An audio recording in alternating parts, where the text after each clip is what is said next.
നമസ്കാരം, ഏവർക്കും സക്കായ്സ് മീഡിയയുടെ പുതിയ കുക്കിംഗ് വീഡിയോയിലേക്ക് സ്വാഗതം. ഇന്ന് ഞാനൊരു പ്രത്യേക ഡിഷാണ് ഉണ്ടാക്കുന്നത്. തെക്കൻ കേരളത്തിൽ കണ്ടുവരാത്തതും എന്നാൽ പ്രത്യേകിച്ച് എറണാകുളം, ഇടുക്കി ജില്ലകളിൽ ക്രൈസ്തവരുടെ വിവാഹത്തിന്റെ തലേ ദിവസം വധൂവരന്മാരുടെ വീടുകളിൽ മധുരം വെപ്പ് എന്നൊരു ചടങ്ങ് നടത്താറുണ്ട്. പിറ്റേ ദിവസത്തേക്കുള്ള വിവാഹത്തിന്റെ റിഹേഴ്സലായിട്ട് ഇതിനെ കാണുന്നുണ്ട്. ഞാൻ അതിന്റെ ചരിത്രത്തിലേക്കൊന്നും പോകുന്നില്ല. ആ ദിവസം വിളമ്പുന്ന ഒരു പ്രത്യേക വിഭവമാണ്, വളരെ ടേസ്റ്റിയായ ഒരു ഐറ്റമാണ് ഏഷ്യാഡ് അല്ലെങ്കിൽ എല്ലും കപ്പയും. ഇന്ന് കേരളത്തിൽ ഉടനീളം അത് കണ്ടുവരാറുണ്ട്. കപ്പ ബിരിയാണി എന്ന പേരിൽ ഇത് അറിയപ്പെടും. പണ്ട് കാലത്ത് വിവാഹം ഒരു ആഘോഷമായി. വിവാഹത്തിന്റെ തലേ ദിവസങ്ങളിൽ വിരുന്നുകാരന്റെ വീട്ടിൽ ബന്ധുമിത്രാദികളും ചാർച്ചക്കാരും ചേർന്ന് വിവാഹ വിരുന്നിനുള്ള വിഭവങ്ങൾ തയ്യാറാക്കുന്ന ഒരു പതിവ് നമുക്കുണ്ടായിരുന്നു. ഒരു മൂരിയെ വെട്ടി അതിന്റെ മാംസം എടുത്ത് ബീഫ് കറി വെക്കുന്ന ഒരു രീതി ആയിരുന്നു. വീടുകളിൽ ആളുകൾ കൂടുമ്പോൾ അവർക്ക് എന്തെങ്കിലും കഴിക്കാൻ കൊടുക്കണം. എനിക്ക് തോന്നുന്നത് മൂരിയെ വെട്ടി അതിന്റെ മാംസം എടുത്ത് പിറ്റേ ദിവസത്തേക്കുള്ള ബീഫ് കറി ഉണ്ടാക്കും. അതിന്റെ എല്ലിൽ പറ്റി പിടിച്ചിരിക്കുന്ന ബീഫ് നമുക്ക് എടുക്കാൻ സാധിക്കത്തില്ല.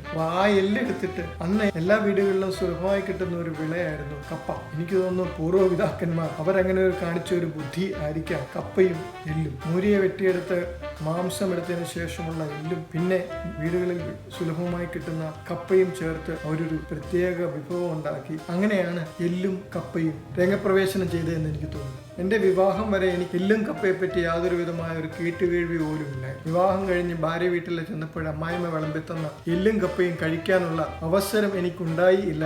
കാരണം ബീഫ് വിരോധിയല്ല, ബീഫ് കഴിക്കാത്ത ഞാൻ അത് കഴിക്കാനുള്ള ഭാഗ്യം എനിക്കുണ്ടായി. എന്നാൽ എങ്ങനെ എല്ലും കപ്പയും കഴിക്കണം അല്ലെങ്കിൽ ബീഫ് കപ്പ ബിരിയാണി കഴിക്കണം എന്നുള്ള ചിന്തയിൽ ഞാൻ അതിനെ വേറൊരു രീതിയിലേക്ക് മാറ്റി. മട്ടൻ ഇട്ട് കപ്പ ബിരിയാണി അല്ലെങ്കിൽ മട്ടൻ ഇട്ടുള്ള ഏഷ്യാഡ്. സാധാരണ നമ്മൾ ബീഫ് മേടിക്കുമ്പോഴേ എല്ല് ചോദിച്ച് മേടിക്കണം, ഏഷ്യാഡ് ഉണ്ടാക്കണം. എന്നല്ല മട്ടൺ മേടിച്ചാൽ എല്ല് ചോദിച്ച് മേടിക്കേണ്ട കാര്യമില്ല. മട്ടന്റെ കൂടെ എല്ലും ഉണ്ട്. ഇന്ന് ഞാൻ തയ്യാറാക്കുന്നത് മട്ടൻ ഇട്ടുകൊണ്ടുള്ള കപ്പ ബിരിയാണി അല്ലെങ്കിൽ ഏഷ്യാഡ്. മട്ടനും കപ്പയും. ഞാൻ സാധാരണ മട്ടൻ മേടിക്കുന്നത് റെസ്റ്റോറന്റ് ഡിപ്പോയിൽ നിന്നാണ്. അപ്പൊ ഞാൻ റെസ്റ്റോറന്റ് ഡിപ്പോ എന്ന് പറയുന്നത് റെസ്റ്റോറന്റുകൾക്ക് വേണ്ടി ബൾക്കായിട്ട് സാധനങ്ങൾ മേടിക്കുന്ന ഒരു സ്ഥലമാണ്. ഞാൻ ആ സ്റ്റോറിന്റെ ഒരു ടൂറും ഈ വീഡിയോയിൽ ഞാൻ ഉൾപ്പെടുത്താം. അപ്പോൾ എങ്ങനെയാണ് മട്ടൻ ഇട്ടുള്ള കപ്പ ബിരിയാണി അല്ലെങ്കിൽ ഏഷ്യാഡ് ഉണ്ടാക്കുന്നതെന്ന് നമുക്ക് കണ്ടുനോക്കാം.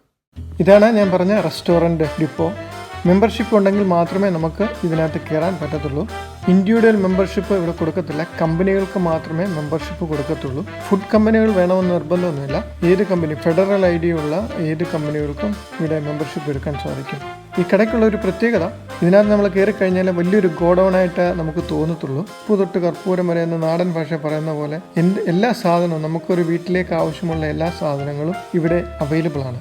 ഈ കടയ്ക്കുള്ള ഒരു വലിയൊരു പ്രത്യേകത, ഇതിന് വലിയൊരു വാക്ക്-ഇൻ ഫ്രീസറുണ്ട്. ചിക്കനും മീറ്റും വെജിറ്റബിൾസും ഫ്രോസൺ ഐറ്റംസും അതിലാണ് വെച്ചിരിക്കുന്നത്. അപ്പം ഇവിടെ വരുന്നുടനെ നമ്മൾ എപ്പോഴും ഒരു ജാക്കറ്റ് ഇട്ടുകൊണ്ട് മാത്രമേ വരാവൂ. ഞാനിവിടെ നിന്നാണ് ഗോട്ട് മേടിക്കുന്നത്.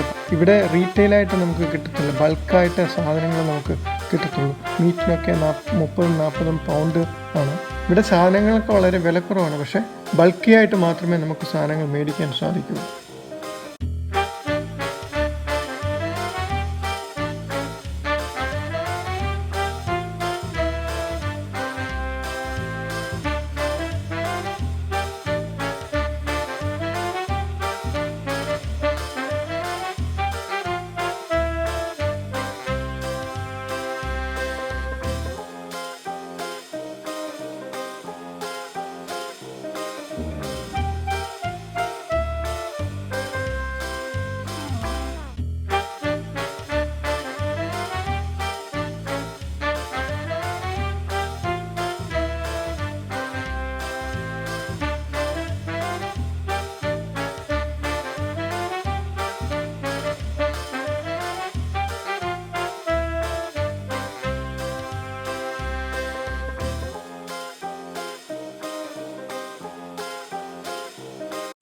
മട്ടൺ ഇട്ടുള്ള കപ്പ ബിരിയാണി നമ്മൾ ഉണ്ടാക്കുന്നതിന് വേണ്ടി ആദ്യം നമുക്ക് വേണ്ടത് ഇത് മട്ടൺ വേവിച്ചെടുക്കും. അതുപോലെ തന്നെ കപ്പ സെപ്പറേറ്റ് വേവിച്ചെടുക്കും. അപ്പോൾ ഞാൻ 1 കിലോ മട്ടനാണ് എടുത്തിരിക്കുന്നത്.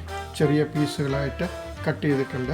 മസാല ഇട്ടാണ് ഞാൻ വേവിക്കുന്നത്. അതായത് അതിന് മസാല ഞാൻ എടുത്തിരിക്കുന്നത് 7 പീസ് ഏലക്ക എടുത്തിട്ടുണ്ട്, 6 പീസ് ഗ്രാമ്പൂ എടുത്തിട്ടുണ്ട്, സിനമൺ സ്റ്റിക്ക് 2 എണ്ണം, സ്റ്റാർ ആനീസ് 1 എണ്ണം, ബ്ലാക്ക് കാർഡമം 1 എണ്ണം, കുരുമുളക് 1/4 ടീസ്പൂണും എടുത്തിട്ടുണ്ട്.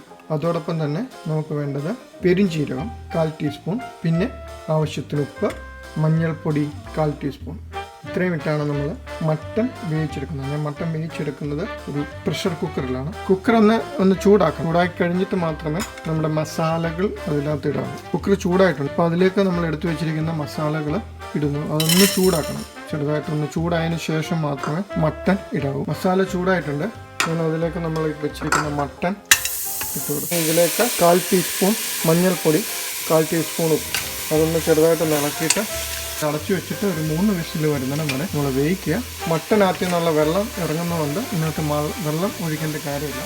അപ്പോൾ മട്ടനെ വേവിച്ച് എടുക്കുമ്പം കിട്ടുന്ന വെള്ളം നമ്മൾ കളയരുത്. നമ്മൾ കറി വെക്കാൻ വേണ്ടി കറി വെക്കുന്ന സമയത്ത് നമ്മൾ ആ വെള്ളം ഉപയോഗിക്കും. കപ്പ വേവിക്കാൻ ഞാനൊരു പാത്രം എടുത്തിട്ടുണ്ട്. ഞാൻ ഇച്ചിരി വലിയ പാത്രം എടുത്തിരിക്കുന്നത്. ഇത് മിക്സ് ചെയ്യാൻ വേണ്ടി നമുക്കത് ഗുണം ചെയ്യും. അപ്പോൾ അതനുസരിച്ചുള്ള ഒരു പാത്രം നമ്മൾ എടുക്കുക. അപ്പോൾ അതിലേക്ക് ആവശ്യത്തിന് വെള്ളം ഒഴിക്കും. കാരണം കപ്പ വേവിച്ച് ഊറ്റിയെടുക്കുകയാണ്. അതുകൊണ്ട് വെള്ളം ഇച്ചിരി കൂടിയാൽ കുഴപ്പമില്ല. കപ്പ ഇങ്ങനെ ചെറിയ പീസുകളായിട്ട് കൊത്തി നുറുക്കി എടുക്കണം. ഏകദേശം ഇതും ഒരു 1.5 കിലോളം ഉണ്ട്. കപ്പ വെന്തിട്ടുണ്ട്. ഇതിനെ ഊറ്റി ഒരു സൈഡിലേക്ക് മാറ്റി വെക്കണം. മട്ടനും ആയിട്ടുണ്ട്. ഓഫ് ചെയ്തിട്ടിരിക്കുകയാണ്. അപ്പോൾ തന്നെ അതിൻ്റെ അടുപ്പ് താഴേക്ക് വീഴുമ്പോൾ നമുക്ക് നോക്കാം. മട്ടൻ ഇട്ടുകൊണ്ടുള്ള കപ്പ ബിരിയാണി ഉണ്ടാക്കാൻ എന്തൊക്കെയാണ് സാധനങ്ങൾ വേണ്ടതെന്ന് ഒന്നുകൂടെ കണ്ടു നോക്കാം. 1 കിലോ കപ്പ കൊത്തി നുറുക്കി മഞ്ഞൾപ്പൊടിയും ഉപ്പും ഇട്ട് വേവിച്ചെടുത്തു. അതുപോലെ 1 കിലോ മട്ടൻ മസാല പൊടികളല്ല മസാലകൾ ഇട്ടുകൊണ്ട് നമ്മൾ വേവിച്ചെടുത്തു. ഞാനൊരു 3 ഉള്ളി എടുത്തിട്ടുണ്ട്. ഉള്ളി സ്ലൈസായിട്ട് കട്ട് ചെയ്തെടുക്കണം. മുളക് പൊടി, മല്ലിപ്പൊടി, മഞ്ഞൾപ്പൊടി, ഗരം മസാല, കടുക്, ജിഞ്ചർ, ഗാർലിക്ക്, മട്ടൻ നമ്മൾ വേവിച്ചെടുത്ത ബ്രോത്ത് ബാക്കി വന്നത്, ഇപ്പോൾ വെളിച്ചെണ്ണ, കറിവേപ്പില. ഇത്രയും സാധനങ്ങളാണ് നമുക്ക് വേണ്ടത്. 2 ടേബിൾ സ്പൂൺ മുളക് പൊടി, 3 ടേബിൾ സ്പൂൺ മല്ലിപ്പൊടി, 1/4 ടീസ്പൂൺ മഞ്ഞൾപ്പൊടി, അല്പം വെള്ളം ഒഴിച്ചിട്ട് ഇതൊന്ന് ചാലിച്ചെടുക്കുക. ഇതൊരു പേസ്റ്റ് രൂപത്തിൽ ആക്കിയെടുക്കുക. ഇതിലേക്ക് ഞാൻ 1.5 ടേബിൾ സ്പൂൺ ഗരം മസാലപ്പൊടി ഇവിടെ ഇട്ട് മിക്സ് ചെയ്ത് ഒരു സൈഡിൽ വെക്കുക.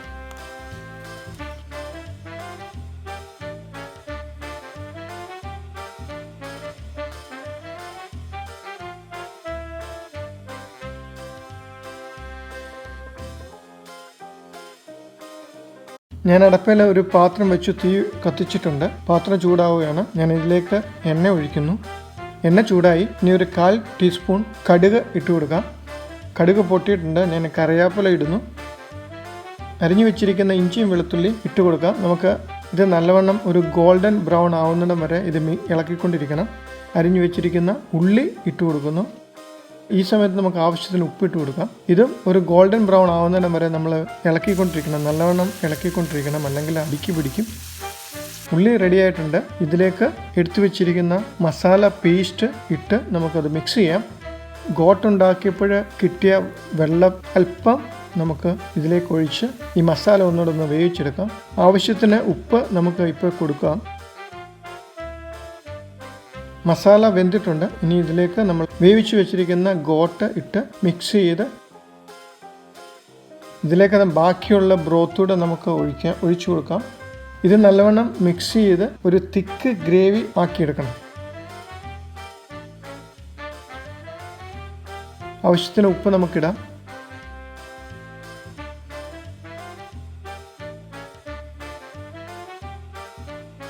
മട്ടൺ അല്ലെങ്കിൽ ഗോട്ട് റെഡി ആയിട്ടുണ്ട്. ഇനി ഇത് സൈഡിലേക്ക് മാറ്റി വെക്കാം.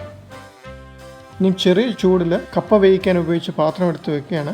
ഇതിലേക്ക് വെന്ത കപ്പ ഇടുന്നു. എന്നിട്ട് കുറേശ്ശെ മട്ടൺ ഇട്ട് ഇത് നല്ലവണ്ണം മിക്സ് ചെയ്തെടുക്കാം. കപ്പ നല്ലവണ്ണം ഉടച്ച് എടുക്കണം. മസാലകളെല്ലാം നല്ലവണ്ണം എല്ലാ ഭാഗത്തും പിടിക്കുന്നത് പോലെ കപ്പ നല്ലവണ്ണം ഉടച്ച് എടുക്കാം.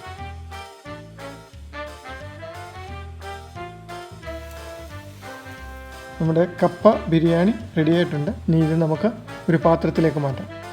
നിങ്ങൾ ഈ വീഡിയോ ഇഷ്ടപ്പെടുമെന്ന് വിശ്വസിക്കുന്നു. ഇതുവരെയായിട്ടും നിങ്ങൾ സബ്സ്ക്രൈബ് ചെയ്തിട്ടില്ലെങ്കിൽ ഈ ചാനൽ സബ്സ്ക്രൈബ് ചെയ്യണം. വീഡിയോ ലൈക്ക് ചെയ്യണം, കമൻറ്റ് ചെയ്യണം.